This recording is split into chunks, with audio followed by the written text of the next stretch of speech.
Rota's economy is stunted. KUAM News sat down with the Rota Chamber of Commerce who shared their economic frustrations.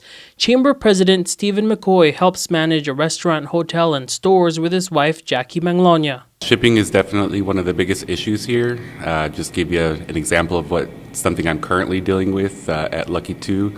One of the larger refrigeration units is broken and I'm trying to replace it. I was able to locate new refrigerators on Guam. However, I don't have a way to get them from Guam to Rota, and it's actually been recommended that I ship it to Saipan from Guam and then to Rota. So that definitely increases expenses, makes things very difficult. So shipping is definitely an issue out here. Juan Guerrero shares that concern. After moving from Saipan, the former lawmaker runs a construction business on Rota and says more needs to be done. He says it's been about 6 months since the last major shipment. I think our leadership has been sleeping, including the administration and our Rota leaders.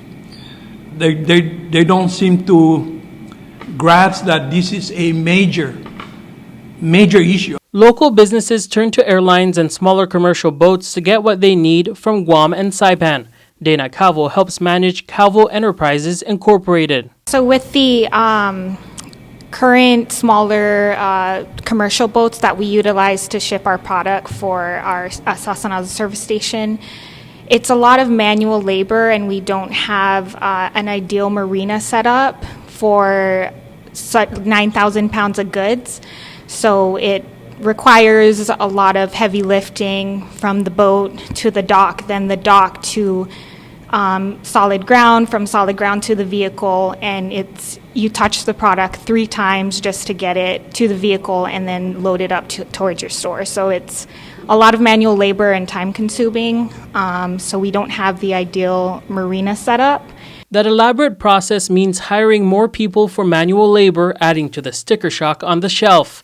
The Chamber also welcomes proposed legislation to create a one-stop shop business license and permitting center. I just think it would make things a lot easier and more efficient if people on Rota could make the decision for their department versus waiting for a response from Saipan, because Saipan, obviously they're going to, they have their own stuff they need to approve, and then Rota too.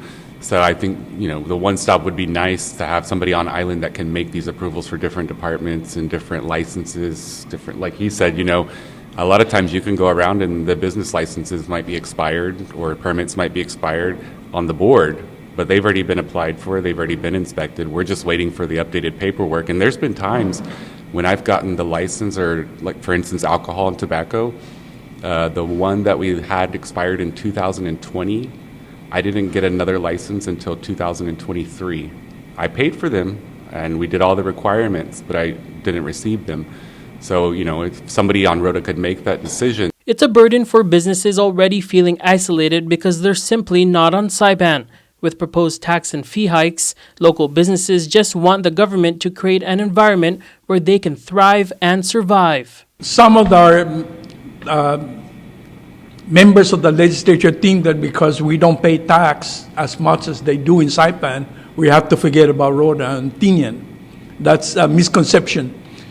The only way for Rota to be able to pay more is if the central government comes in and improve our situation, not regressive.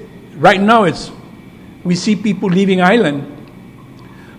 We need to reactivate something. There's an element that would induce economic development that is missing, and a lot of this element has to come from the administration. A lot of this element has to come from our elected leaders, not just from Rota, but in CNMI-wide. The issues are only worsened by a lack of tourists, laborers, and investment interest. The government doesn't make it easy for businesses to even start. Like, there's so many red flags to starting new business, and just all the taxes and fees, and I feel like they should be reconsidered, and it should be more of enticing for businesses to open up, especially here on Rota, because you see so many businesses that have closed down throughout the years because it's just not worth it. Thomas Manglona, KUAM News, Rota.